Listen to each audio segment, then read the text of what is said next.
The European Parliament on Tuesday approved a resolution calling for an EU-wide definition of rape based on the absence of freely given and informed consent.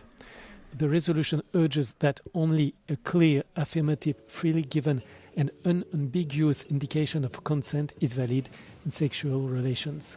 It adds that silence, a lack of verbal or physical resistance, or the absence of a no cannot be interpreted as consent. Any sexual act outside this framework should be considered rape.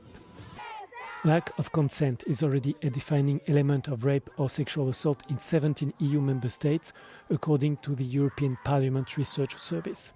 However, legislation in several member states still relies on a force-based definition of rape, requiring victims to prove violence or threats. Supporters of the resolution argue that recent cases have exposed the limits of force-based definitions. Speaking to Euronews, Abir Al-Salani pointed to cases in France involving drugging and online abuse as evidence of evolving forms of sexual violence.